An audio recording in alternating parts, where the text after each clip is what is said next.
Welcome to Unsolved Mystery. It's JonBenet's Web Truths. I would like to begin this episode with the preface that in general I typically have the utmost respect and appreciation for our military and police. However, respect is earned and not given, and unfortunately it appears tonight's episode will feature what some may call a bad apple. With that, I present to you a special, newly designed, once-in-a-lifetime edition new intro, specifically tailored to tonight's featured host, which goes as follows. Hey,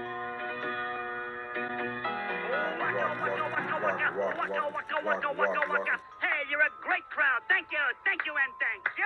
Hey, waka waka. Waka waka. Here I am, Fuzzy Bear, to tell you jokes both old and rare. Waka waka. Let's start things off with a bang. Thank you, sir. Waka waka. This guy's lost. Yes, Kermit, this guy is very lost. Even though I tried to steer him right. But in this episode of Unsolved Mystery, JonBenet's Web Truths, I'll tell you all about it. In this special, update edition, which will go over our good old friend Melinda Kula's recent LiveStream fail. As it appears, her years of false accusations, defamation, and slander may finally be coming to an end. Fingers crossed. However, first I would like to give you a little background on how I originally met this creator and his channel, which in order not to give them any free publicity, I will simply reference them as their rhyming counterpart, the Blasphemy Blue Line Wombat Specimen YouTube channel, which I first stumbled upon 7 months ago. Around the same time they released 4 videos of respectable length addressing the JonBenet case. In the midst of these 4 videos being released, they also live-streamed a nearly 2-hour-long discussion regarding the case. It was during this live stream I was able to directly contact the channel's creator and host, and indisputably inform him that the math was just not adding up on the supposed suspect that he was accusing. Although this appears to have fallen on deaf ears, as his title read, "Who is Bill Ramsey? We know you did it." I told him John Ramsey was 14 when their supposed suspect, William Roan, aka Bill Ramsey, was born. Now while I knew I was righteous in my actions, I kinda stifled the mojo of the conversation, felt bad, and posted an immediate comment, basically apologizing for the reasons I had just stated, giving the exact date of birth of John Ramsey and their supposed suspect, while giving quite a bit of additional clarification regarding evidence in the case that they were having issues with. Now I will not be reading all of this to you, however I have left it stalled here for a moment in case you would like to pause and read it or take a screenshot of it. But moving on, I had also gone back and watched a few of his earlier videos, leaving a comment providing sympathy for a loss he had incurred, thanking him for his service in the military and on the police force, and providing a little bit more information on the case that I believe he was not aware of. Hoping I may have squashed any future false accusations on his part, I was extremely disappointed when just a short time later, he released yet another video pointing at this wrongfully accused man, which inspired me to release not only 1, but 2 videos, fully debunking Melinda Kula's false accusations against her supposed suspect Bill Ramsey, who is actually named William L. Roan. However, being the honest and transparent person that I try to be, I also released a video on how William Roan's actual biological father, William B. Roan, may have actually had ties to John Ramsey's business world, hoping this would put everything to rest once and for all, and I would save the Blasphemous Blue Line channel from any future embarrassment or defamation issues. I was once again somewhat shocked when it appeared that none other than William Roan himself was reaching out to me. I basically told him that my contact information was in my About section, and any assistance I could offer him I would. Unfortunately, I never heard more from him. However, I had received yet another message earlier, from someone reporting to be an acquaintance of Roan's, in which I had asked him to make Roan aware of my 3-part special on him. He had informed me that thanks to my videos, Roan was contacting lawyers.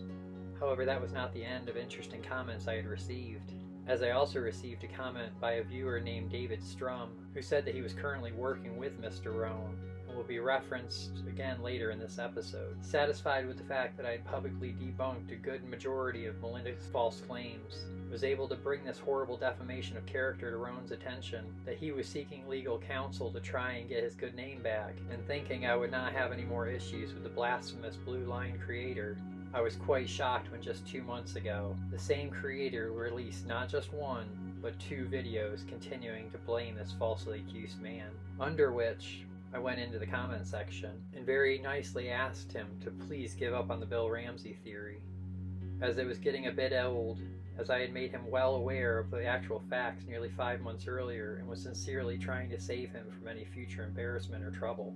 However, unfortunately, as many arrogant, pompous police officers and authorities do, he did not listen, doubled down, and in the next month released 6 more consecutive videos slandering this innocent man, while in the meantime also releasing not only one 2.5-hour live stream with Melinda, but 2 of them, which of course I made sure to participate in what some may call trolling, when in fact I simply continued to debunk Melinda's false claims. One might think that by now this creator would have gotten the message, thought he was going down the wrong path and was getting himself into troublesome territory. However, just 2 weeks later, he would once again release 3 more JonBenet episodes, sprinkled of course with less obvious but still defamatory false accusations against Roan. But the icing on the cake would be this 4.5-hour live stream with Melinda once again, in which they would continue to spread their false information and accusations.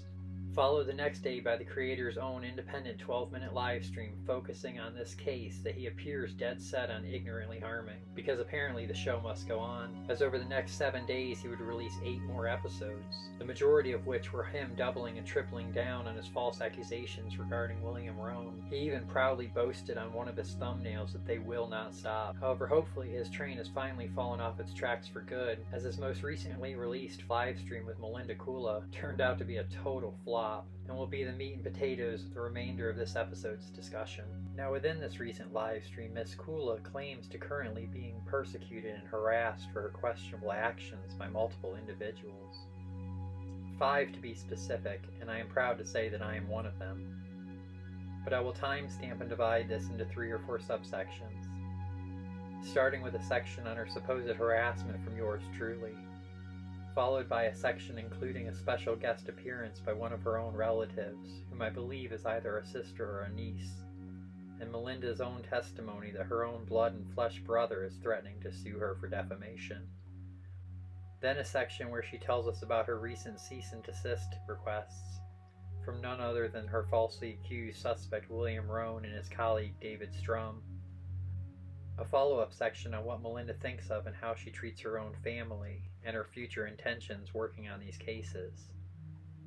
Concluding with a section of my personal response and final thoughts regarding Melinda Kula and her most recent hoodwinked host.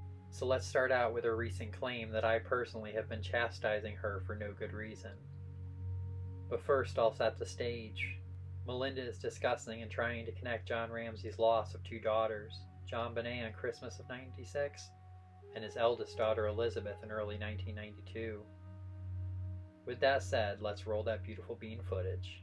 Once we started mentioning it on air that you have 2 children, same family, same father, and they both died in curious situations during the Christmas New Year holiday. Now, I have been chastised, I'll be honest. Somebody went after me real hard. That's me. About 2 children, Christmas New Year holiday. What's the connection? That's what they said to me. You're grasping at straws. No, I'm not.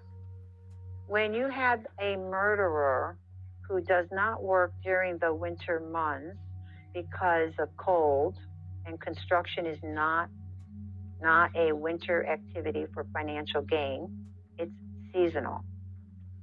So do you think that murderer can't go to Cook County, Illinois, because that year he didn't collect his money, and somebody forced that vehicle off the road into the oncoming lane to where she crashed into the front end of a bread truck? But oh my God, according to this one individual, you can't link them, according to this individual who seems to be wanting to protect John and Bill, you can't link them because it didn't happen from December 25th to January 1st. Most people have their New Year, Christmas, that period of time within a week. You start off the 24th and you're still celebrating on Christmas, and you're celebrating on the 26th, and everybody doesn't work really until after New Year's. It's on the 2nd that everybody's starting to go back to work. But when you're in construction and you're not working because it's seasonal, and you have your sights on getting even with someone who was supposed to give you money that year and did not, Yep. I would say January 8th is close enough to the Christmas, New Year holiday. And then 4 years later, Christmas, New Year holiday, specifically on December 26th, another child is horribly killed.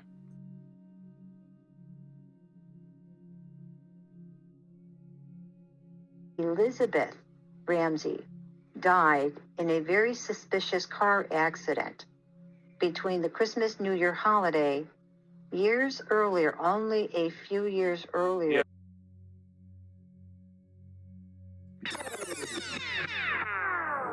Elizabeth Ramsey died in a very suspicious car accident between the Christmas, New Year holiday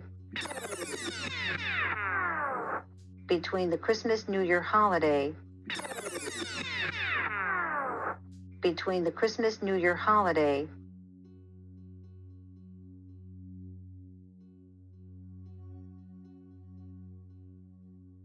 during the Christmas, New Year holiday between the Christmas, New Year holiday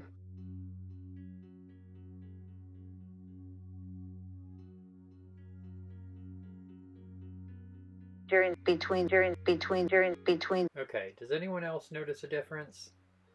Yes, those are two separate words with two separate meanings, and words matter. But let's go over this a little bit more in depth. First, we should all agree that between is somewhere in the middle of two objects or dates in this example.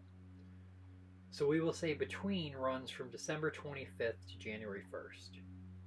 And although most people do have Christmas Eve off and do return to work on the 2nd of January for all intents and purposes, we will stretch it 7 days or 1 week in each direction in regards to a possible during time period for our lesson here, which I believe is quite generous. So that puts us at December 17th to January 9th for the during period. Can we all see how January 8th is nowhere near between, which is exactly what she previously said? Diving further in, you will see that that was simply one of many inconsistencies I asked Melinda to clear up for me. And honestly, that was probably the lowest hanging fruit on the tree that she could try to take down and justify.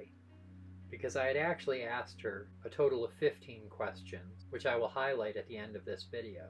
But let's look specifically at my 10th question that she was trying to address, in which I ask, why have you previously claimed on the Armchair Defective channel that Elizabeth's accident happened between Christmas and New Year's, when it actually occurred on January 8th of 1992? Although we know that using proper English means about as much to Melinda as being honest and factual, that was the excuse that she offered, which is pretty lame in my opinion, but she did address one of my issues, so we will give her a check mark for that one. As for the other 14 more prominent and significant questions, we will have to address those at a later time, I guess, because we have to get back to Melinda's most recent live broadcast interview and witness this amazing encounter she has with one of her own family members on this incredibly unforgettable, dare I even say historical live streams, where fingers are finally beginning to be pointed in the right direction at Melinda as the host interrupts her by saying, Mama Linda? Yes? There is a Christina MGV, and she says, take my mother's picture off your thumbnail. She would not use my mother and our family's tragedies. Do you know a Christina MGV? What does she want? Christina, take my mother's picture off of your thumbnail. She would not use my mother and our family's tragedies. Okay, I do know who that is. I'm sorry she feels that way. I honor her feelings, but my sister was murdered as my mother and father was murdered, as JonBenet and Elizabeth was murdered, but I do not want any hurt, additional pain to go to any family member. So that's easy enough to do for her peace of mind. Okay. That's Patricia in the white wedding dress. That's Patricia in the white wedding dress. And it's Dorothy whose head you can see a little bit behind that. Okay. So,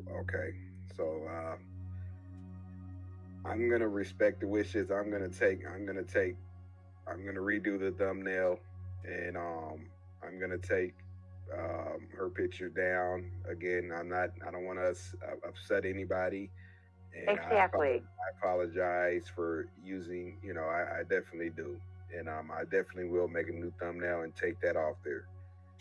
And Christina, we, especially myself, I am sorry for any pain or for you remembering what that tragedy did to all of us. But we will absolutely honor your request. But please remember something precious. That was my sister, and she died a terrible death. She too was killed, was murdered. But we will absolutely honor your wishes. And I do understand how you feel. I hurt for the loss of my mother and my father and my precious sister. We three were very close, Diane, Patty, and I. You know that. I can't get Patricia back. I cannot get my mother and father back. But I can see that justice is served, and what other people were told and what other people believe to be true has to be dealt with, because there's a lot of lies that we were all told, including myself. But I would like the audience to think about something.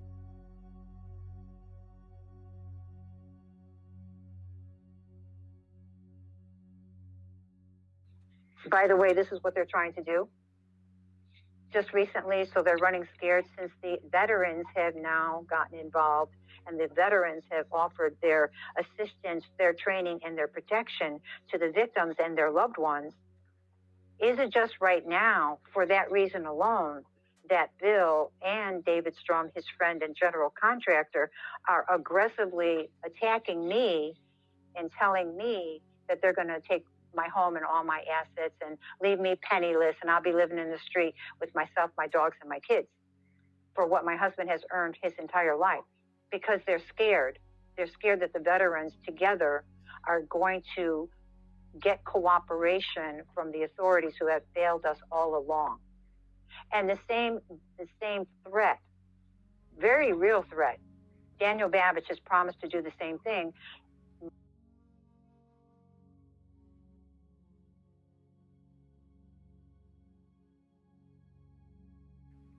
Now, there's family members that, for whatever reason, don't want to believe that this police chief would not do that to his mother and father. This police chief is a good kid and a good relative, blah, blah, blah. Sing me a river, cry me a river. You're absolutely wrong. I've been in this fight for too long. I have a horse in this race.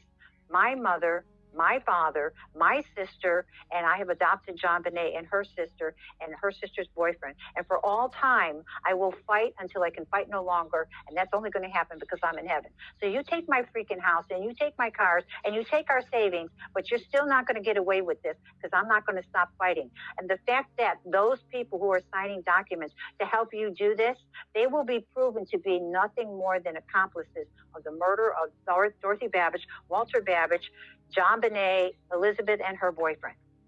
So if you think I'm someone you want to play with, bring it on. We got her back. Thank you, Rodney. Thank you. Got her back. There's people that don't want to face the fact that Daniel Babbage did this. Oh, he is a devoted husband. No, he's not. He may be a good father. But as you can obviously see, I myself, William Rohn, his colleague David Strom, her own sister or niece, and brother are not very appreciative of what she is doing. However, as many grifters I have run across over the last few months in my YouTube creator experiences, she is taking the ever-popular can't stop, won't stop mentality. So if the aforementioned victims, whom have a bone to pick with you also, are not able to finally get you to stop with your insanities, I ask that before you continue with your slanderous ways that you address the other 14 legitimate questions that I have presented to you. Because remember, I gave you credit for number 10 because you half-ass addressed it, even though it was a lame-ass answer in my opinion. But Melinda, just to make sure you are aware of the actual questions I am asking you, I will read them right here. First, how is it that Bill Ramsey, aka William Lawrence Roan, was born 11/4/1958, and John Ramsey was born 12/7/43? Second, was John Ramsey in the Philippines impregnating prostitutes, as she claims, when he was 14 years old? Third, how is it that John Ramsey was not stationed in the Philippines until 1968, yet Bill Ramsey, Roan, was born in 1958, which is from the North Carolina ID used in her presentations? Fourth, did they have a time machine at the supposed Subic Bay Training Center, which never actually existed? Fifth, why does it say on Bill Ramsey, Roan's, karate school application, which he also regularly displays, that his emergency contact is his father, William B. Roan? Sixth, and what would his actual biological mother, Nancy K. Harding Roan, think of all this? Seventh, how is it that Bill Ramsey, Roan, was a Marlboro cigarette chain smoker, something she often states, yet all the cigarette butts in question in Boulder were Camel Blue cigarette butts? Eighth, why is it you claim they were found at the foot of JonBenet's playset, when they were actually found next to the neighbor's shed? I'm not sure why she is making up that one, or if it is just a total ignorance of the facts. Ninth, why is it that you have claimed multiple times in the past that the abrasions on the back of JonBenet's leg were from a stun gun when no one else claims this? Although I am pretty sure I know the answer to this, because she has some crazy theory about her supposed suspect Bill Ramsey, Roan, tasing his karate instructor's dog 3 times in order to see how many times it would take to make him go unconscious. Which I can tell you, unfortunately, due to J.C. Lee Dugard's experience, only takes once. The 10th question we have already half-assedly addressed, so we will move on to the 11th. Why is it you have claimed for years that it involved a game of chicken with your suspect Bill Ramsey, Roan, when her accident happened on an interstate outside of Chicago, which is kind of hard to play chicken on? 12th, why is it that you have also claimed in the past, up until just recently, that it was a single car accident, when in fact they collided with a bread truck? 13th, why now are you changing your story to claim that Bill Ramsey, Roan, pushed them into said truck or tampered with their brakes? And perhaps the 2 most egregious of your claims, the 14th question, why do you claim that the Ramsey's gardener Rick Scott was working on Christmas Day when the encounter actually happened 6 weeks earlier? So in Melinda's world, construction workers take the whole winter off, while gardeners in Boulder, Colorado work on Christmas Day. Are you guys picking up what I'm putting down? This lady is cuckoo. And Melinda, for the love of God, why do you claim JonBenet asked the gardener, supposedly on Christmas, why love hurts? When in fact she asked him, do roses know their thorns can hurt? Which is the opening words to the book Perfect Murder, Perfect Town, and is a beautiful story of an encounter of JonBenet and her friend the gardener. But as my message concluded, could you please answer these legitimate questions for me? I will be here waiting patiently for your response. While I conclude this episode by addressing the host of Melinda's most recent shenanigan live streams, the creator, owner, and host of the channel I have been referring to as the Blasphemy Blue Line, Wombat Specimen YouTube channel, who kind of confuses me, as just 1 month ago in a video he released with the question, why wasn't Bill Ramsey mentioned in the title? Someone directly asked him, is Bill Ramsey John Ramsey's son? To which he responded, I don't think he is his biological son. So I'm not quite sure why he has been and continued to run the charade. However, he has just recently taken down a majority of these videos. While he claims to be trying to find his way as a struggling YouTube creator with a lot of issues, he also stated that YouTube made him take some of these videos down. But I would like to say something directly to Rodney himself. and it is something I tried to put publicly under his comments where it appears my comments have been blocked, but it's the same thing I've been trying to tell him for months. Be kind to people. Be a good person yourself. Be a man of integrity. Don't be a scumbag like the Armchair Defective or Tommy Fellows, another YouTube grifter. But I continue. You have so much going for you. A former police officer and military vet? I can't say the same things. And righteous YouTubers like Mr. Steve from True Crime Web and Perry Freeman from Cop Facts are respected greatly in part because of their work histories. Don't let your PTSD, military experience, mental issues, and so on be your excuse to be a bad person. It's called being handy-capable, not handicapped. Leave the Ramseys, Watts, Kessinger, and Rohn families alone, or any victims' families. It's disgusting. Be the kind of man your beautiful daughter and mother would be proud of. Begging isn't becoming either. Just report the news or true crime trials with righteous commentary, and you'll do fine. Now, while he has taken down a good majority of his defamatory videos, he has not taken them all down. But in the last 2 days, he really has shown he is trying to turn over a new leaf. So I will reference one other comment that I made just hours before this video release, in which I tell him, "You are actually blessed in quite a few ways. What a beautiful family and home you have," which he does. I say, "Keep up the good work," which I truly mean. Take down the last of your JonBenet, Melinda Kula, Bill Ramsey videos, and I'll be your biggest supporter. Which is true if you don't block me, as we all make mistakes. But I conclude I'll even make a video promoting you, because I'm fixing to drop one on the reel really soon, this episode. You got this, man. Keep doing the right thing. And I mean every word of it. So while this video will remain up eternally, Rodney, I want you to think real hard about totally doing the right thing.